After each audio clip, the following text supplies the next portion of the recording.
औरतों के हकूक का एक और आलमी दिन आन पहुंचा। जिस्म पर मर्जी का मतलब अमूमी तौर पर मर्जी का लिबास पहना समझा जाता है। इस आजादी का मुतालबा करने को औरत के बागी होने की पहली इलामत समझा जाता है। करोड़ों औरतें अपने जिस्म, अपनी सोच और अपने जहन पर पिद्दर सरी के तसल्लुत के खिलाफ हमेशा एहतजाज करती रहीं। कभी खामोश रहकर, कभी चीख कर, कभी जार जार रोई। किसी ने बगावत की, कोई एहतजाज की पादाश में मार दी गई। ये एहतजाज इनफरादी जिंदगियों में तो था ही, मगर इज्तमाई सतह पर भी औरत के हकूक की जंग लड़ता नजर आया। ये जंग समाज में औरत की मुआशरती और कानूनी हैसियत मनवाने के लिए दुनिया के हर हिस्से में लड़ी गई। पाकिस्तान में 70 सालों के बाद भी औरत को मखसूस कोटे में नुमाइंदगी देने पर आमादा होने वाला समाज आज भी औरत की हैसियत पर तजब्जब का शिकार है। अभी पाकिस्तान की हर औरत अपने शनाख्ती कार्ड, विरासत में हिस्से, यकसा तालीम, सेहत की सहूलतों जैसी बुनियादी हकूक तक नहीं पहुंची थी कि किसी बागी ने मेरा जिस्म मेरी मर्जी का नारा लगाकर बड़े बड़े प्रो वुमेन दानिश्वरों को खाक चढ़ा दी। पिद्दर की गहरी जड़ों में जकड़े जहन मेरा जिस्म मेरी मर्जी के नारे से जिस तरह नफरत कर रहे हैं, इसमें हैरत की कोई बात नहीं। जिस्म का लफ्ज आते ही महापुरुषों के जहन में नंग धड़ंग औरतों की मूर्तियां नाचने लगती हैं। बेचारे कच जहन औरत के जिस्म को महज एक शय के तौर पर देखते और बरतते ये भूल ही गए हैं कि ये जिस्म एक इंसान का जिस्म है और इंसान की मर्जी, जरूरत और ख्वाहिश लिबास के अलावा भी हो सकती है।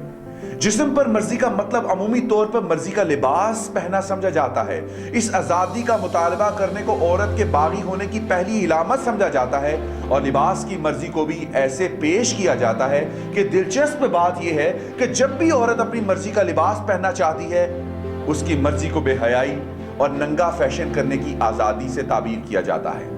पड़ोसी मुल्क की मस्कान की मर्जी के लिबास पर ट्रेंड चलाने वाले अपने मुल्क की कंदील की मर्जी पर आग बगूला थे।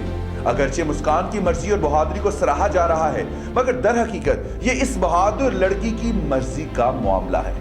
पड़ोसी मुल्क में मर्जी का लिबास पहनने की जंग का साथ देने वाले अपने देश में साड़ी पहनने वाली पाकिस्तानी खवातीन को जिस तरह के अलकाबात से नवाजते हैं, वो हमारी जहनी कश्मकश का अक्कास है। लिबास से आगे ना कभी औरत को समझा गया है, ना जाना गया है और ना ही माना गया है। इस समाज ने औरत को अगर इंसान का दर्जा दिया होता तो इंसानी जिस्म के साथ जुड़े मसाइल और इस इंसान का उस जिस्म पर हक मानने पर इतनी दिक्कत ना होती जितनी हर तबके के पढ़े लिखे शख्स से लेकर जाहिल शख्स तक को हो रही है। औरत मार्च में यह नारा गूंजा तो गैज़ो गजब का तूफान आ गया। वो करोड़ों औरतें जो अपनी जात के इस्तेसाल पर हमेशा सुरदा रही, उनके दर्द को जैसे इस नारे ने जुबान दे दी। एक प्ले कार्ड पर लिखा नारा औरत मार्च के सारे मुतालिबात और हकूक की तहरीक पर हावी हो गया। चंद साल से यह नारा हर घर में ज़ेरे बहस है। अभी भी इस नारे को ना कबूलियत मिली है और ना इस पर लगे इल्जामात में कमी आई है, मगर औरतों का एक और आलमी दिन आन पहुंचा। समाज के ठेकेदारों को जिस्म का लफ्ज बेहयाई की तस्वीर लग रहा है। कोई कुफ्र के फतवे दे रहा है, कोई पुलिस के मुकदमे से डरा रहा है और कोई औरत मार्च पर पाबंदियों का तकाजा कर रहा है, मगर ये औरतें चुप नहीं हो रही।